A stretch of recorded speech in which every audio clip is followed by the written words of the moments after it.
Olá, produtoras e produtores do espaço. Aqui quem fala é Ian Santos, host do Geografando Podcast. E hoje eu trago comigo Gabriel Rosenberg, host também do Geografando. Olá a todos os nossos ouvintes, é um prazer estar de volta aqui com mais um episódio do Geografando Podcast.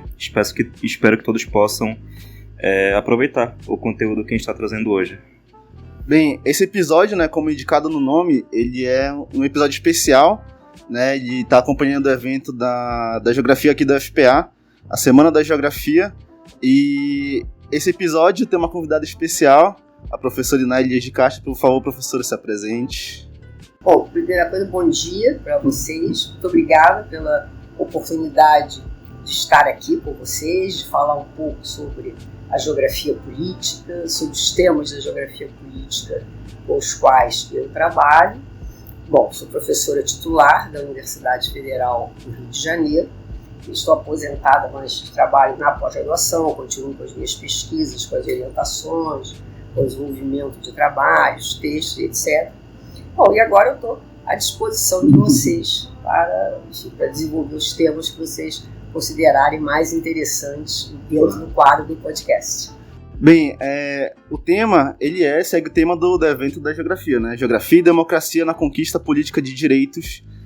E aí, né, como a professora já se apresentou, essa é a área que ela pesquisa, geografia política, que é uma área muito interessante da gente adentrar.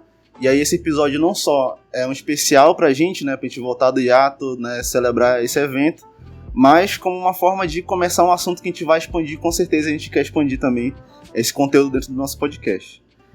E aí, para iniciar nossa conversa, a gente, para produzir esse roteiro, a gente pegou algumas referências suas, inclusive essas referências que a gente utilizou para fazer o roteiro, a gente vai deixar na descrição do episódio para as pessoas também terem acesso, e também outros conteúdos que a gente vai recolher, claro, para dar mais embasamento do que a gente está falando, né, para expandir também a biblioteca das pessoas, claro.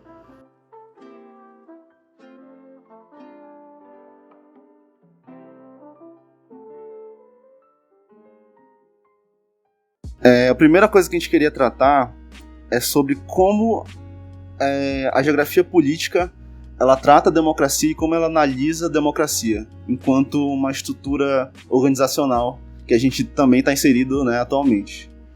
Bom, você vai querer que eu faça um spoiler da minha palestra ou mais, mas tudo bem. Na verdade, a intenção é expandir o conteúdo que vai ser tratado lá, claro. Não, a geografia política, primeiro, eu acho que a democracia ela está na ordem do dia, por várias coisas. Pela discussão se existe uma crise da democracia, se existe um retraimento democrático, enfim. Então a gente precisa entender bem o que é a democracia. E, no caso, a democracia enquanto uma forma de governo, enquanto uma questão conceitual, filosófica, mesmo de pesquisa da ciência política, da filosofia política.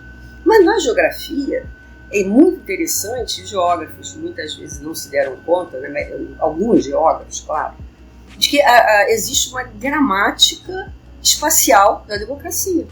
A democracia se dá nas diversas escalas sociais, nas diversas escalas políticas. Então, não é possível você ter democracia só como normas e leis. A democracia ela é necessariamente um pacto social. Então, se você não tem um pacto social democrático, você pode ter normas e leis democráticas, mas você não vai ter uma democracia. Então, a geografia ela tem campos muito interessantes que, inclusive, foram criados originalmente por geógrafos. Um deles é a geografia eleitoral. Foi André Siegfried, que no início do século XX fez os primeiros mapas eleitorais da França. Só que não teve nenhuma repercussão entre os geógrafos. Ele era um grande intelectual, mas quem se apropriou da geografia eleitoral com esse nome, geografia eleitoral, é a ciência política. Então, agora que a geografia brasileira, porque na França você tem grandes analistas eleitorais da geografia, nos Estados Unidos, que tem na geografia anglofônica, você tem até Portugal, Espanha, no México. No Brasil, uma parte da América Latina, bom, temos na Argentina o escolar. Então, nós temos alguns grupos de geógrafos que trabalham, mas muito menos do que a geografia brasileira. deixou esse campo completamente de lado, o que é uma pena, entendeu? Afinal de contas, a gente precisa explicar o que aconteceu em 2018. Né? A geografia pode dar uma enorme contribuição em relação a isso. Então, você tem um campo muito claro que é a geografia eleitoral. Você tem um outro campo também fundamental, no caso do Brasil, é a questão institucional da política. Então, no caso do federalismo brasileiro, como é que funciona o federalismo brasileiro em relação à vida da sociedade, às próprias questões, e a geografia pode ajudar a explicar essas diversas escalas institucionais da política e como elas funcionam no país. Até porque o país é um grande laboratório para isso, pouco explorado, é um país enorme, absolutamente desigual, então você precisa entender por que funciona de uma maneira. A gente trabalhou, por exemplo, conselhos municipais. Eu fiz há um tempo atrás, com estudantes, um mapeamento de conselhos formais municipais. E é impressionante como eles funcionam muito bem em alguns estados, em outros não funcionam. E a estrutura legal é exatamente a mesma. Então você tem que entender por que funciona assim, e ali, com isso você consegue entender o espaço e a sociedade, como é que ela está funcionando. Então esse é um campo que eu acho bastante interessante para a pesquisa da geografia política. Tem esse outro federalismo, vai ter a questão dos conselhos, né, dos diversos conselhos formais. Quer dizer, como é que esses conselhos funcionam dos diversos tipos. Né? Então, eu tenho algumas teses que mostram no urbano como é que eles funcionam, a espacialização desses conselhos. E tem um campo hoje que a gente está trabalhando, tem algumas teses, uma tese de doutorado foi desenvolvida e tem outra que está agora finalizando, que é como é que a geografia pode trabalhar com essas manifestações, as manifestações políticas nas ruas. Quando as ruas se enchem, o que isso significa? Como é que esse espaço da rua é organizado? A rua é um espaço público. Como é que, de repente, ele se torna um espaço político da manifestação, do protesto, ou, como agora é cooptado e utilizado pelo poder para mostrar força? Qual é o simbólico disso? Como é que esses espaços simbólicos se tornam simbólicos? Você teve manifestações importantes no Chile, os coletes amarelos na França, a própria Ucrânia, a Praça Maidan, anos atrás, que derrubou o governo. Então você tem cientistas políticos, sociólogos fazendo um trabalho de tentar interpretar espacialmente o que está acontecendo. Então eu acho que é um campo que a geografia política, ou seja, tem muito interessante para trazer essas questões da sociedade, do cotidiano que a gente pode trabalhar. Uhum. A senhora tocou em pontos assim, bem interessantes na discussão que a gente quer desenvolver. Principalmente dessa parte da geografia política, buscar entender como esse simbolismo, porque existe um simbolismo em cima disso, né? Não é só o discurso, não é só fala, existe um simbolismo, existem bandeiras, existem pessoas que se tornam símbolos desses movimentos, né? E, por exemplo, a senhora falou do Euromaidan, que foi um movimento assim, que não é algo sutil de se ver, foi bastante evidente, né? Existia um ponto, existia uma causa, fecharam uma praça, cercearam aquela praça, a Rússia enviou soldados, cercaram tudo, mataram pessoas, e aquilo ali se concretizou, né? Não foi só uma questão de discurso ou um post de internet ou uma corrente no WhatsApp, né? Aquilo ali era realmente, estava se solidificando enquanto um movimento, né? E aí a senhora também citou outros que aconteceram, né, na França, aqui também na América Latina. E aí, para fechar essa primeira pergunta, né? Existe, dentro dessas áreas de pesquisa, dentro da geografia política, uma forma de entender também espaços que não são exatamente esses da rua, que estão fora disso, que estão, por exemplo, na internet, que estão nesse movimento de utilizar redes sociais para movimentar essas pessoas, porque até então a gente, de certa forma, mais interna, entende que esses movimentos aconteciam, né, de uma forma entre bocas, né, uma pessoa fala com a outra que chama um grupo. Hoje em dia sai das redes sociais, isso está evidente em 2013 aqui no Brasil, que sai das redes sociais e vai para as ruas. E aí a geografia política tem alguma área que ela consegue tá começando a chegar nessa parte porque inclusive você citou 2018, que é um exemplo claro disso, né? Foi um movimento que aconteceu de uma direita que se constituiu a partir das redes sociais. Olha, é muito interessante que eu tenho agora uma estudante que está fazendo um doutorado e que a questão que ela está trabalhando é exatamente essa. Por quê? O que chamou a atenção?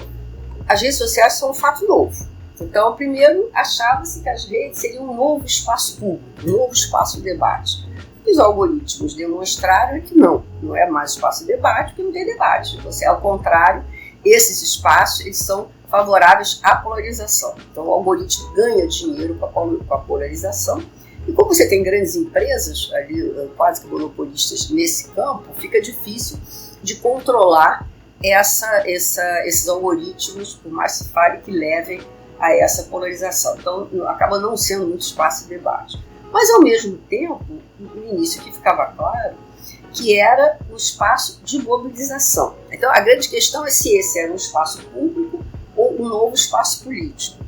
O que nós tentava conceituar é que o espaço político, ele só é espaço político que ele está concretamente no espaço, se é uma concretude.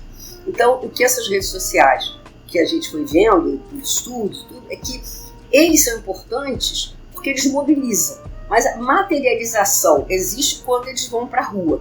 Então, é na rua que ela efetivamente, todo o seu poder simbólico, todo o imaginário em torno de cartazes, reivindicações, etc., esse colorido todo é na rua que se faz. Então houve uma primeira constatação que isso era importante como espaço de mobilização, mas que a concretude política se dava na pressão na rua. Agora tem um outro fator que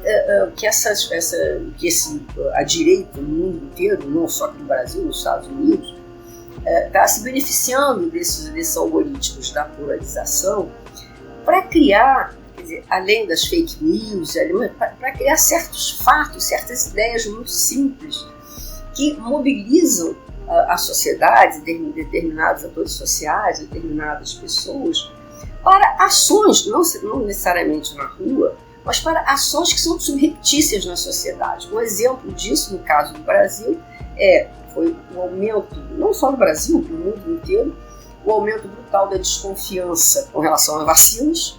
O Brasil sempre foi um país em que a vacina era absolutamente aceita, pegava a criança e levava, agora começou a haver uma retração por conta de toda essa circulação de ideias simplistas e mentirosas nas redes sociais. Além dessa questão da vacina, um outro problema que começou a aparecer, aí no caso do Brasil especificamente, a redução, o aumento da desconfiança em relação a urnas eletrônicas, que era uma coisa que o Brasil há 25 anos, o mundo inteiro admira, é um produto que a gente devia ter orgulho, então começou a haver uma desconfiança, ou seja, então você tem alguns efeitos claros nos comportamentos individuais por conta das redes. Então isso é uma pauta que tem alguns estudiosos que estão usando aqueles gráficos de nuvem para saber as palavras que aparecem mais. Então, isso, como é que a geografia pode lidar com isso? Então, essa estudante que ela está vendo é justamente como que essas novas ideias, como que esse novo comportamento começa a surgir a partir dessa ação das redes, como é que isso pode afetar ou não essa mobilização política, quer dizer, como é que isso concretamente vai se manifestar. Eu acho que a gente vai ter agora, esse ano, como é que essa geografia eleitoral vai surgir, né, a partir daí, como é que as pautas dos candidatos vão se organizar a partir do poder dessas redes. Então a gente não tem uma resposta, eu acho que está em pleno tratamento, é difuso, a gente sabe que a mobilização é importante, agora é espantoso como é que quem está se apropriando disso é a direita no mundo inteiro, e uma coisa também que é espantoso, a juventude de direita, porque até então a juventude era identificada com pautas mais progressistas, e agora você tem uma pauta de juventude de direita. Então, e como é que a esquerda, que a gente chamaria de esquerda, ou de setores mais progressistas, estão um pouco perplexos e paralisados diante disso. Aí eu tenho uma tese em relação a isso. Pode ficar, se você perguntar, eu não ponto. Professora, e ainda seguindo por esse diálogo, e em cima dessas análises e desses exemplos também que a senhora citou, além dessas premissas que tanto a geografia ou que o profissional geógrafo ele pode acabar estipulando ou acabar analisando, existem também outros recursos dentro da ciência geográfica que o geógrafo ou geógrafo ele pode utilizar para caracterizar o contexto político atual, sem ser exclusivamente o caso brasileiro, mas no mundo todo. A gente tem um caso de 2018, mas, por exemplo, a gente também tem o caso de 2016 nos Estados Unidos, com a eleição do Donald Trump. Pois é. E aí, além dessa característica de polarização, de que forma a geografia também poderia acabar contribuindo para avaliar, alertar e indicar outros aspectos de toda essa funcionalidade nesse sistema? Olha, é interessante esse dado, que a partir de 2016 houve um mapeamento importante da eleição de Trump. Paralelamente a isso, quer dizer, 18 mapeamento da eleição do bolsonarismo no Brasil. Paralelamente também na França, a expansão, o crescimento da direita, do voto da direita francesa. Então, o que alguns analistas perceberam? Que aí eu vou dar continuidade àquilo que eu tinha, a provocação que eu tinha feito antes. Perceberam que o chamado voto progressista, o voto de esquerda, me parece, para alguns eu vou dizer uma coisa horrorosa, que os colegas vão odiar, mas eu acho que no mundo inteiro a esquerda envelheceu, no sentido que ela não consegue ter novas propostas. Como ela não consegue ter novas propostas diante do que está acontecendo no mundo, novas ideias, ela acabou se refugiando em pautas identitárias, pautas culturais identitárias. Então, esse refúgio criou grupos interessantes, grupos de interesse, mas deixou de lado uma camada enorme do trabalhador, que se precarizou, que empobreceu e que deixou de reconhecer as suas reivindicações na pauta de esquerda e que migrou para a direita.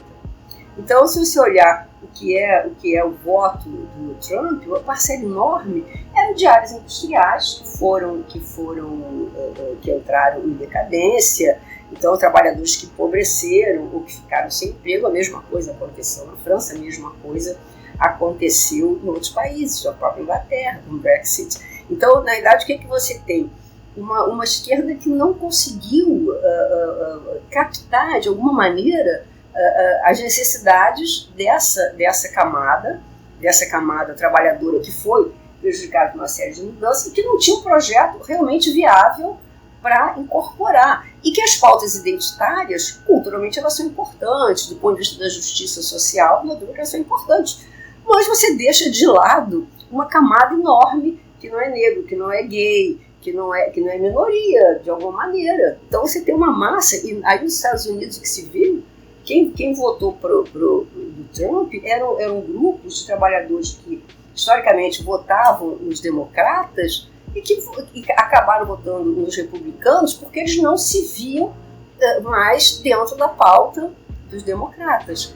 Então eu acho que a primeira coisa que a gente tem que fazer, e eu acho que a geografia eleitoral e essa preocupação sobre o voto, ela revela que sociedade é essa que você tem. Então a geografia precisa de novo olhar para o território, olhar para o espaço, descrever essa sociedade.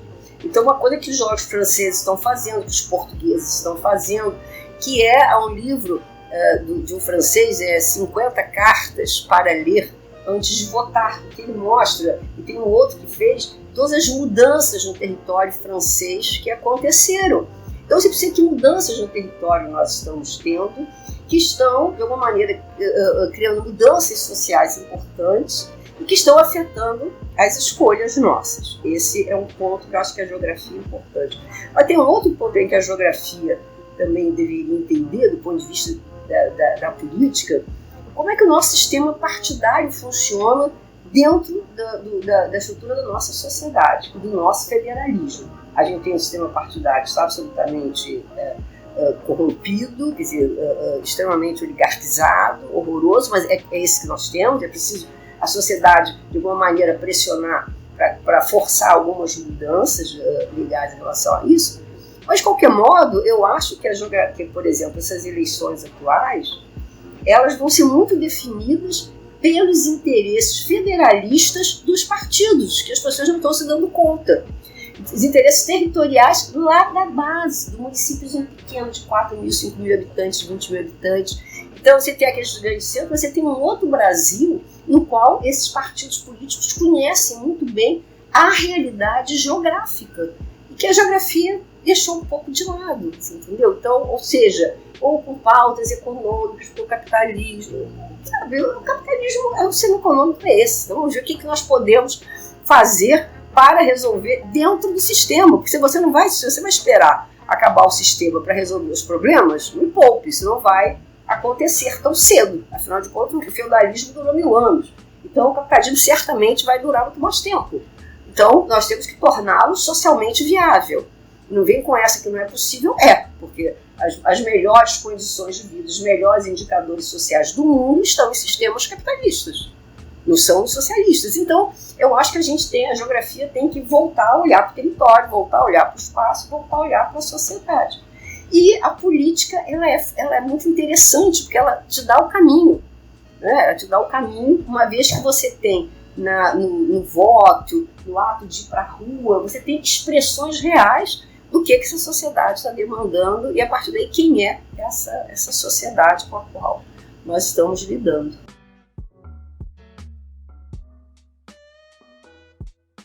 Bem, a professora havia falado, né, nesse primeiro instante, sobre alguns pontos relativos à geografia política, né, relativas ao Brasil, mas também dando uma dimensão multiescalar, né, tratando de outros assuntos de outros países.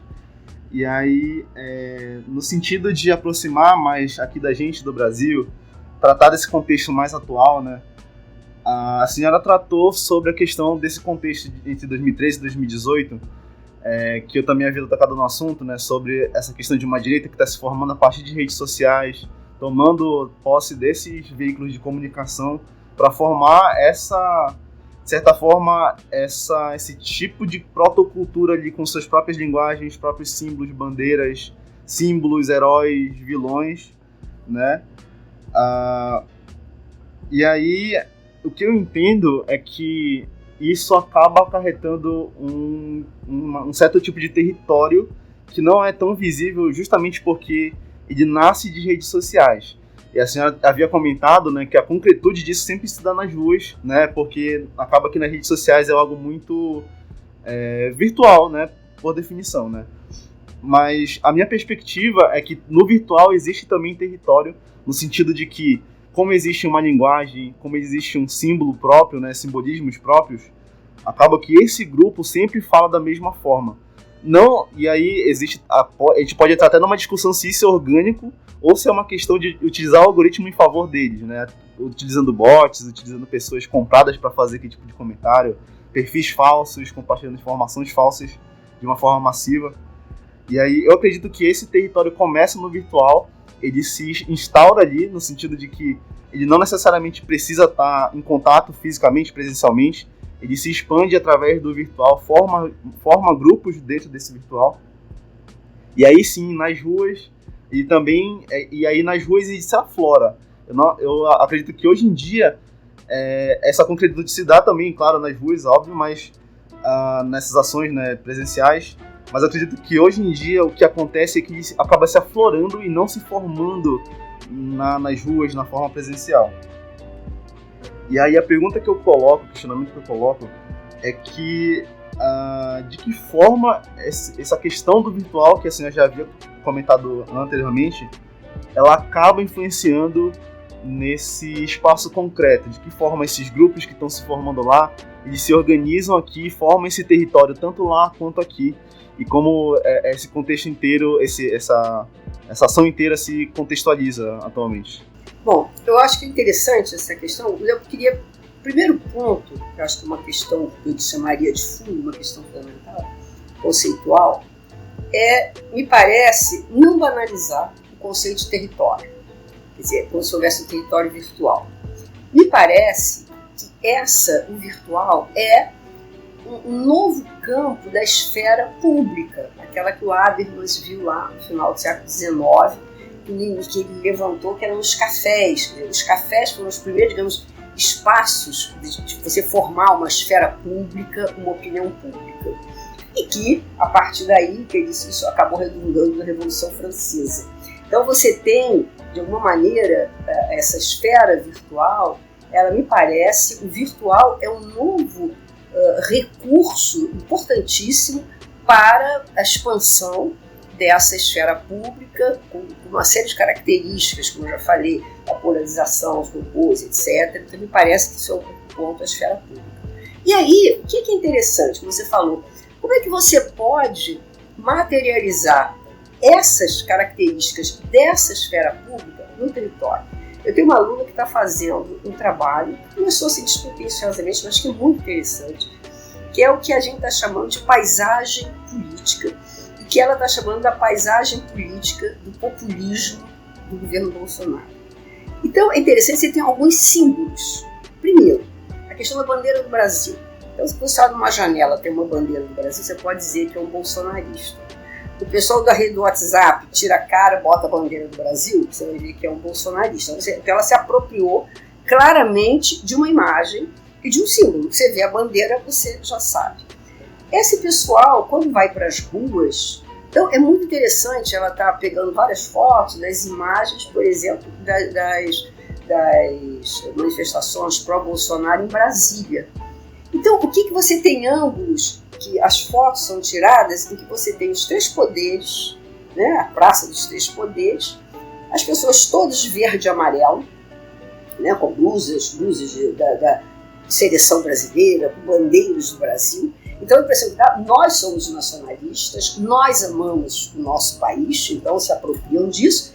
E aí, quando você olha as faixas, nós somos os que queremos a liberdade, mas as faixas intervenção militar, abaixo STF. Então você tem claramente uma pauta que é autoritária, uma pauta que é golpista, mas revestida de um valor que é um valor nacional. Então veja bem, você tem as redes sociais, eu nunca entro nessas redes sociais, eu e milhares de pessoas, mas eu vejo as fotos que saem. Então, ou seja, as fotos atingem um público muito maior. Então eu acho que a gente não tem um território. Esse é um debate que a geografia, nem sei se vale a pena fazer, porque é uma perda de tempo, vai perder um tempo enorme sobre isso. O território, ao qualquer, já foi estabelecido, a geografia deve manter os seus conceitos, que é em cima disso que ela tem que trabalhar. Então, que você tem uma esfera pública, uma nova esfera pública, que está se organizando e que, obviamente, se expressa no território de uma forma muito característica que nos exige uma leitura. É uma paisagem rápida que aparece, mas que fica marcada em fotografias, em imagens. Isso é um dado. Ao mesmo tempo, é uma forma de apropriação do símbolo. E agora a gente tem um problema quando você olha. Então você tem, por exemplo, via essas redes sociais, você tem teorias conspiratórias, você tem a teoria da grande transformação, que é na Europa, a ideia de que os migrantes, da grande substituição, que vão substituir isso nos Estados Unidos e na Europa, você tem imigrantes, então o branco de olho azul vai ser substituído pelo moreno, pelo mulato, etc. E ao mesmo tempo você tem uma teoria conspiratória de que existe um grande complô comunista global para acabar com a família. Né? Então você tem, isso tudo vai pelas redes. Aí o que eu estou dizendo que a esquerda está desconectada? Aí quando você faz uma manifestação pró-Lula, o que você tem? Bandeiras vermelhas, tudo de vermelho, com foice e martelo. Entendeu? Quer dizer, aí eu tenho uma teoria conspiratória, está vendo só? Então você tem o brasileiro, o Brasil contra o comunismo globalizado, que quer acabar com a família. Então eu acho que tem um jogo simbólico, né, a partir das redes sociais, que a esquerda não entendeu ainda.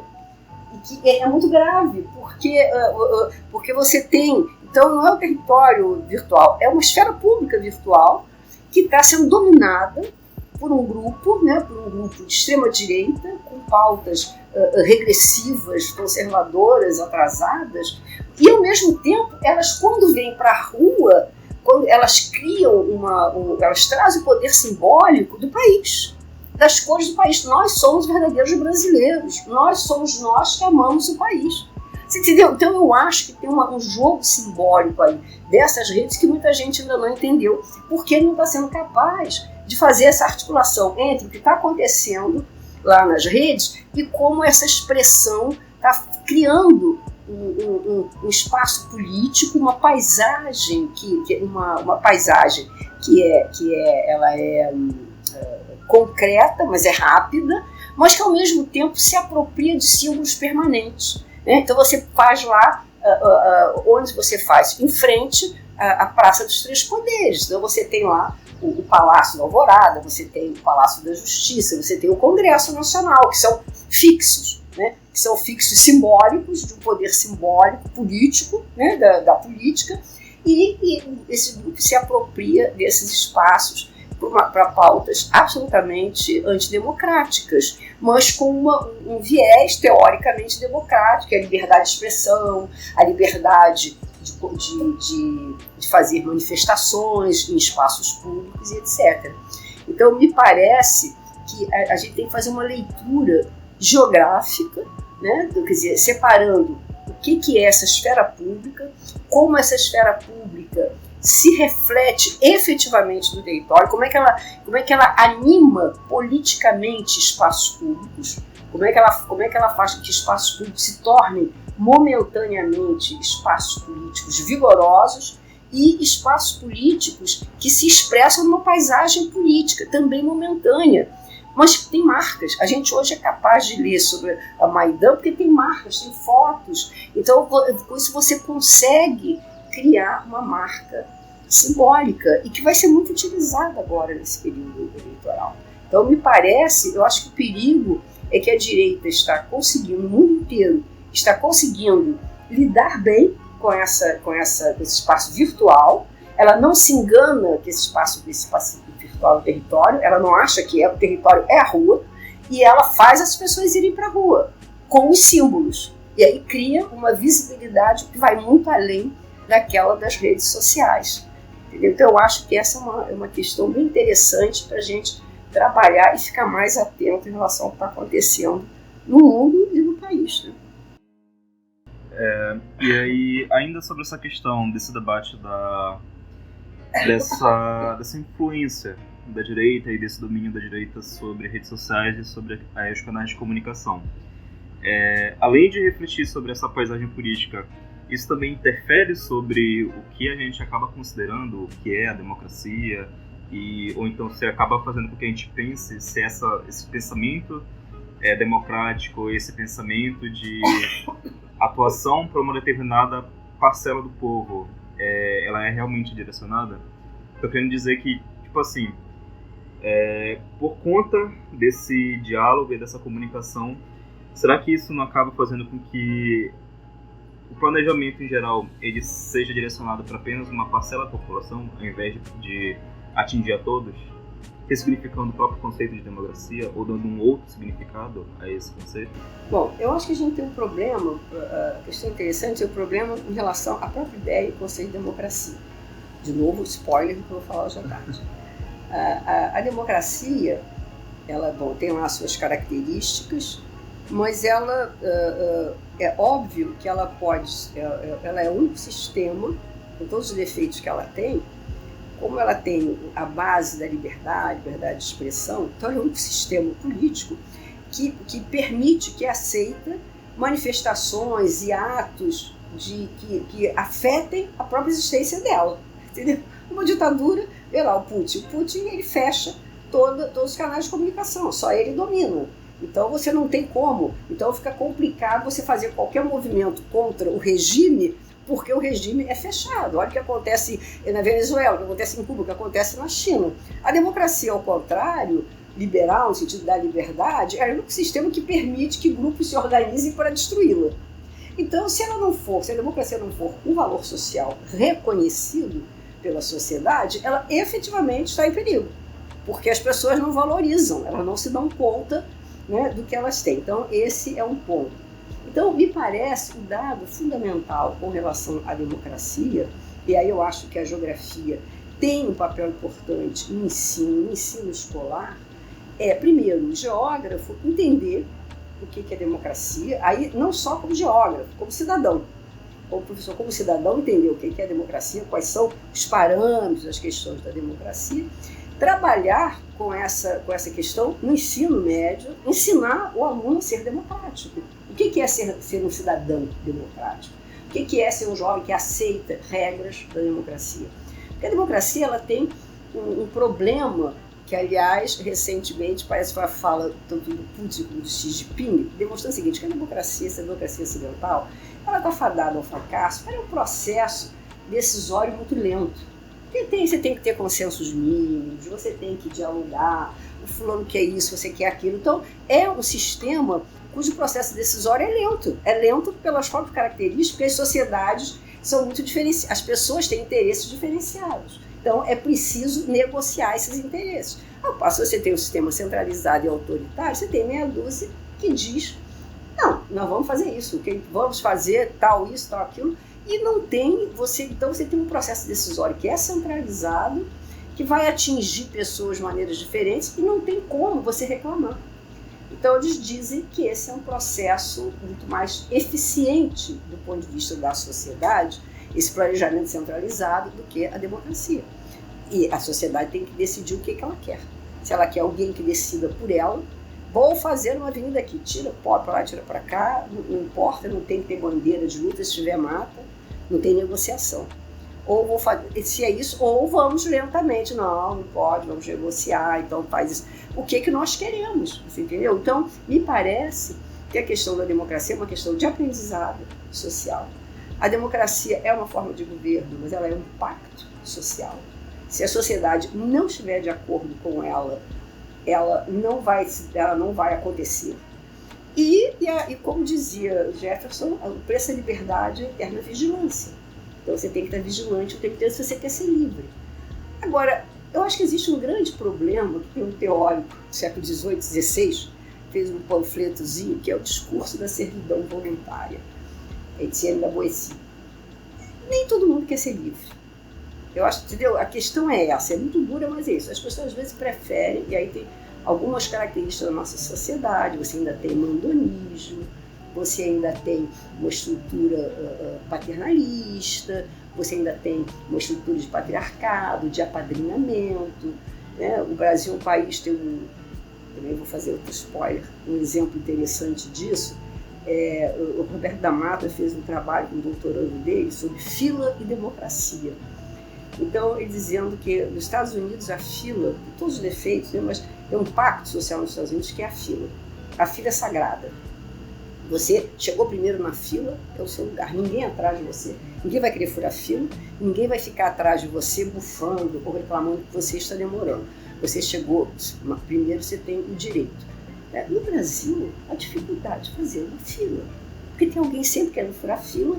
E por quê? Aí o que Roberto da Mata diz? A fila, ela é um exemplo da igualdade perante uma norma social. A gente não quer igualdade. Então, o problema do Brasil, o pessoal fala, não é desigualdade, o problema é igualdade, é uma sociedade que não suporta a igualdade. Eu tive essa experiência no avião, vindo para cá, na fila, você vê a fila, eu fico lá na fila prioritária, aí vem as pessoas falando, aí tinha uma senhorinha, eu falei, precisa ter uma fila. Ah, mas estou passando. Não tem que passar, a fila é aqui. Aí quando para o avião, vamos estabelecer por cada norma, primeira fila, as pessoas já começam a levantar e querem correr. Então as pessoas não suportam a fila, porque elas não suportam a ideia da igualdade, entendeu? Se o fulano está primeiro, o direito é dele, não é meu. Então eu acho que a ideia da democracia, a ideia da política, ela nos permite pensar a sociedade e pensar o território, pensar o espaço, algum modo como ele é organizado por essa sociedade. Às vezes é incômodo. Eu acho que o que a gente vê não é muito bonito, mas a gente tem que se debruçar sobre isso, tem que reconhecer essas coisas. Mas, e aí já aproveitando essa premissa, a geografia, ela possui essa base teórica, prática, crítica para fazer com que o planejamento e a participação popular ela seja verdadeiramente democrática, não só na gestão dos espaços, mas em assuntos e questões diversas? Eu acho que sim. A geografia, inclusive, já há uns anos atrás, eu fiz, no nosso grupo, fazíamos trabalhos com vertente institucionalista. Então, temos vários trabalhos sobre, por exemplo, composição e ação de conselhos sociais. Então, os conselhos são recursos da democracia, recursos participativos importantes, que estão inseridos no território, inseridos na sociedade. Então, a forma de como eles têm sido muito trabalhados pela antropologia, mas a geografia tem um campo interessante, alguns colegas, alguns alunos, dissertações, teses já fizeram sobre isso. Tem um campo interessante de mostrar o seguinte: a geografia tem um recurso justamente para estudar esses conceitos, mas tanto a sua composição interna, existe muito engraçado, porque na norma, quando você tem lá as salas de reunião, então você tem primeiro o formato espacial dessa reunião. Então você tem alguns conselhos, dependendo da liderança, que fazem coisa redonda. Então quando você faz um espaço redondo, todos são mais ou menos iguais. Tem outros que quando botam a mesa, o interlocutor está do outro lado, você já cria uma diferença. Então, teve uma aluna minha que fez sobre a Amazônia, sobre uma comunidade no Amazonas, que ela fez uma dissertação de mestrado. Foi realmente sensacional, porque ela mostrava como, dependendo do conselho, do momento quem era, como é que a organização espacial afetava a participação da comunidade ribeirinha, daquela população mais pobre. Ela se sentia mais livre para falar, para reivindicar, dependendo da forma com que essas reuniões estavam organizadas. Então, eu acho que tem um campo sensível interessante da geografia e que ela pode colaborar, que a antropologia, estudo da geografia, tem tudo a ver com isso. Tem um outro ponto, como eu já falei, que vários desses conselhos, tem alguns que são formais, né, estão em lei, Conselho da Infância e Juventude, Conselho de Educação, alguns têm verbas, outros não. Como é que eles funcionam? Como é que eles funcionam diferentemente em áreas urbanas? Por exemplo, você tem no Rio de Janeiro, todas as cidades, as áreas dominadas pelo tráfico, quais são os limites desses conselhos? Associações de moradores são outros formatos muito interessantes para você ver. Outras formas de organização da sociedade. Então, você tem uma espacialidade enorme dessas formas, que são formas, digamos, complementares à ideia da democracia, a democracia do voto, e que, de certo modo, é um campo que a geografia, que está aí da geografia, que a geografia está aí para se apropriar desse campo. Entendeu? Então, eu acho que é um campo aberto, que a ciência política trabalha, a antropologia cultural e política trabalha até mais ainda, mas que eu acho que a geografia tem tudo para se apropriar desse campo, para dar uma enorme contribuição. Eu, modestamente, trabalho com isso há mais de 10 anos, tenho dissertações, teses, trabalhos muito interessantes, muito reveladores, inclusive, de uma série de mitos em relação a isso, entendeu? Uma série de mitos que a sociedade organizada, pura, nada disso. Esses conceitos, eles são tão susceptíveis à oligarquização como são os partidos políticos, entendeu? Então, eles refletem um pouco aquela sociedade local. Houve muitos estudos na época do orçamento participativo, que começou em Porto Alegre, depois parou-se de fazer estudo. Por quê? Porque esses orçamentos participativos se oligarquizaram em estruturas de poder igual aos outros. Então, ou seja, a gente tem que descobrir um pouco como isso funciona e por que funciona dessa ou daquela maneira. Localizando, já que a senhora falou em relação a essa questão da participação popular, né, em gestão pública, a gente aqui, né, só colocando a gente no espaço e no tempo. Aqui no estado do Pará, em Belém, a gente está passando por um processo semelhante, né, de juntar esses grupos, né, utilizar essa questão dessa ferramenta de participação popular para fazer gestão dos espaços, né, gerir a questão do orçamento, dos projetos, né. A gente está passando por esse processo e o que a senhora falou em relação às oligarquias é algo que acontece aqui, infelizmente, né, porque acaba que a gestão que está agora, ela já esteve participando de um outro projeto semelhante a isso no passado, e acaba que a base de apoio, né, não só apoio em campanha, mais em ações políticas e organizações, em grupos, em comunidades, acabam que se repetem. E aí a inserção de pessoas novas não só em idade, mas novas no cenário, é um pouco dificultada porque existe, de certa forma, uma barreira de, tipo, eu sou mais novo, por exemplo, eu tentei me inserir nesse cenário, né? Só que existia uma barreira. Como assim? Quem que ele é? Perguntaram o meu nome, onde eu moro.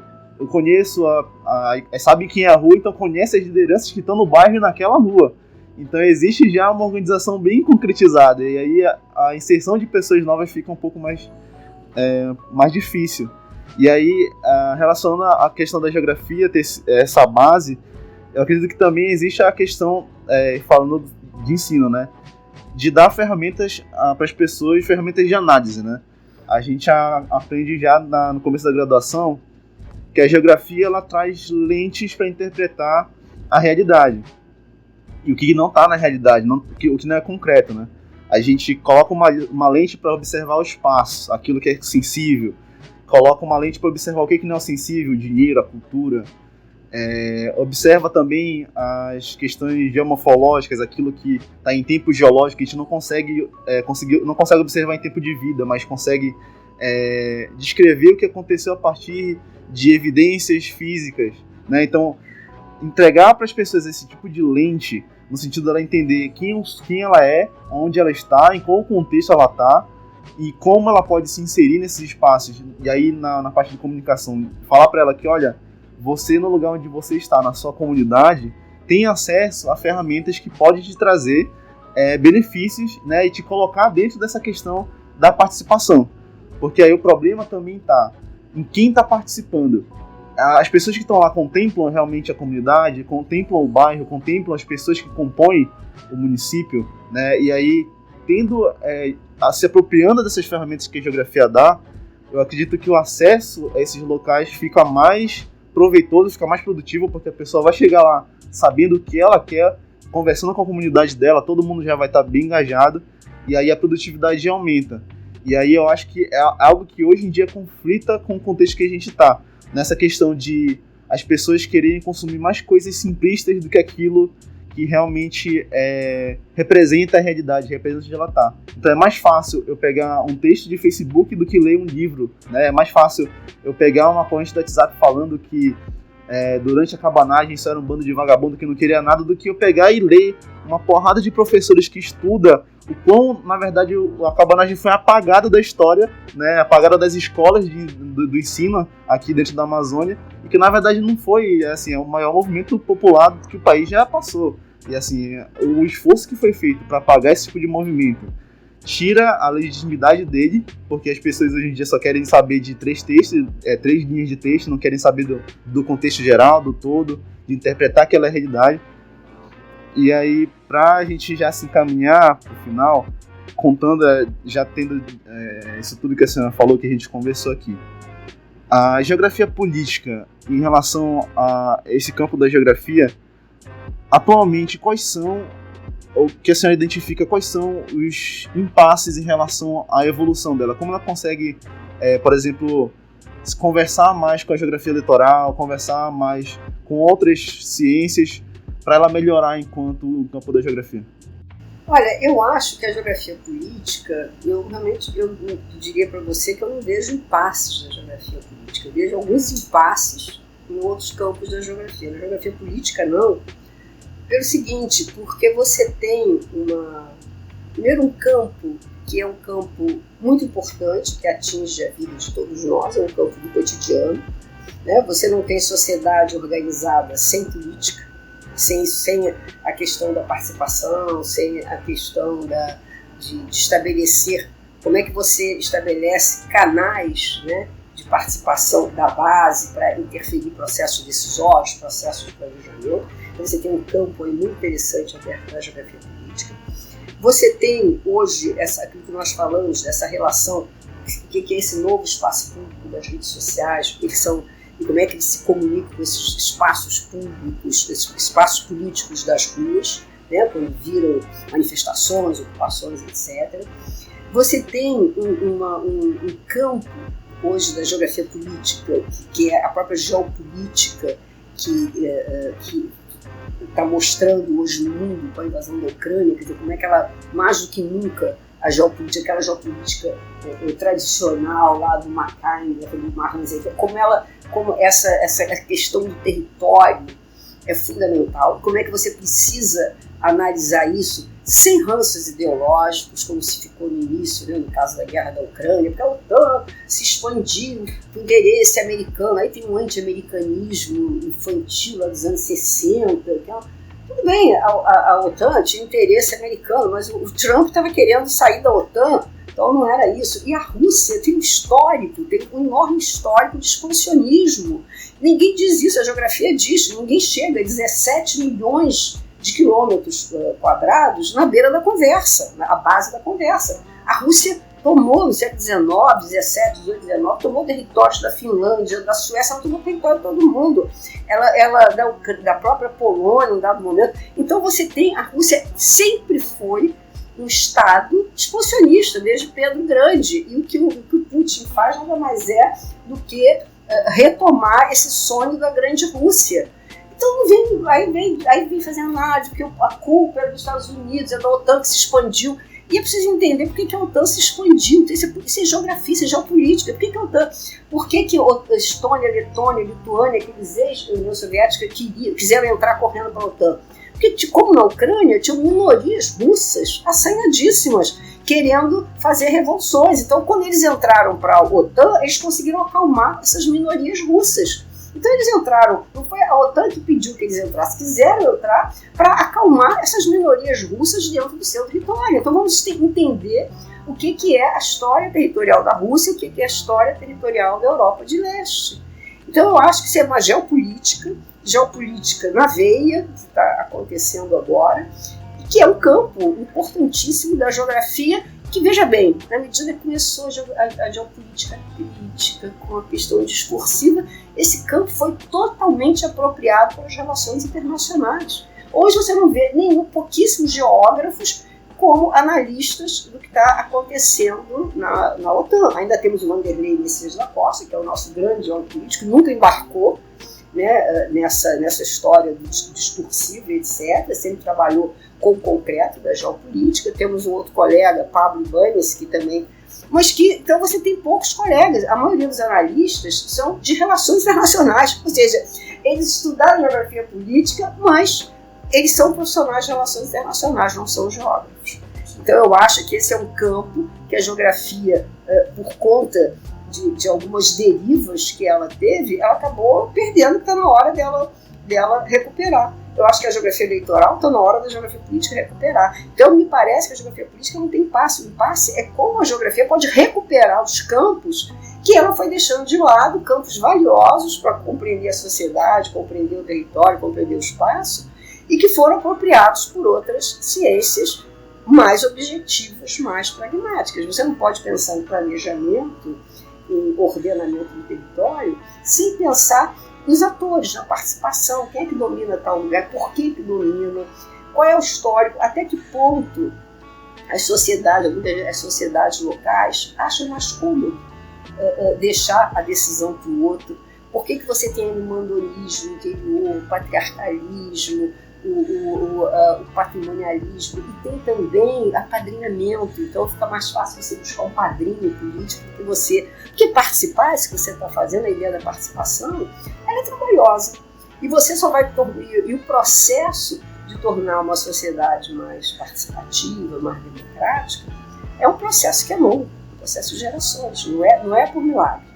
Então eu acho que é um processo que está em curso. Em alguns lugares avança mais que outros, mas que eu acho que ele tem que dar continuidade.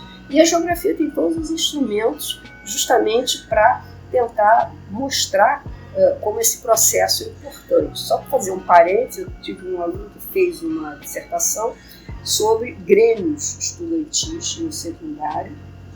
Tem uma aluna que está fazendo um trabalho também que inclui a questão da participação, de conselhos escolares dos grêmios. E como é interessante quando você tem grêmios na escola secundária, que eles funcionam, como é que você torna os alunos mais ativos politicamente, né? Enquanto você tem outra, tem algumas escolas que têm uma tradição do grêmio. O Rio de Janeiro, o colégio de aplicação, o Grêmio continua sendo um fator fundamental. E foi do Grêmio que saíram vários políticos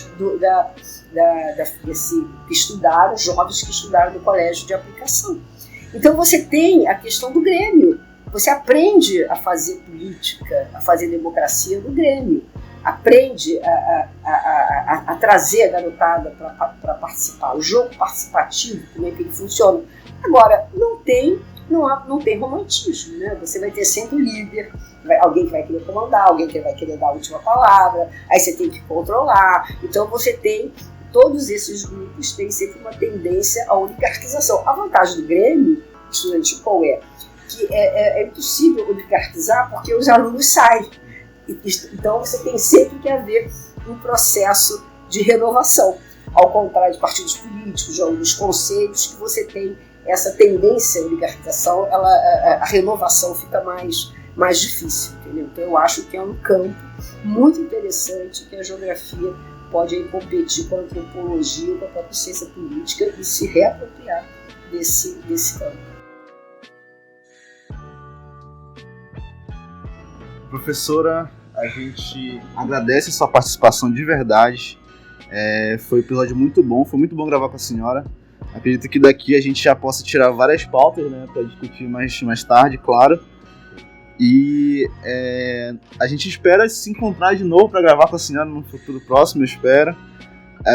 E é isso. Mais umas palavras finais, professora? Eu quero agradecer a vocês a oportunidade, dar os parabéns pela iniciativa. A ideia do podcast é ótima. Eu acho que a gente divulga um pouco mais o trabalho da geografia. Acho que vocês conduziram muito bem e vocês estão de parabéns. E eu espero que eu tenha, enfim, dado as respostas à altura daquilo que vocês tinham a expectativa, entendeu? Então, de qualquer modo, obrigada a vocês. Claro, professora. Então, só lembrando, né, estamos no Spotify, no Instagram, compartilhe, curta, tamo junto. As referências que a gente utilizou vão estar na descrição do episódio, né? E é isso, a gente se encontra numa próxima. Muito obrigado para todo mundo que ouviu até aqui.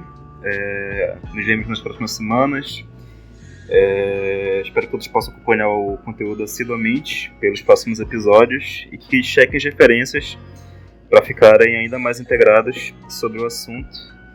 E é isso, muito obrigado a todos.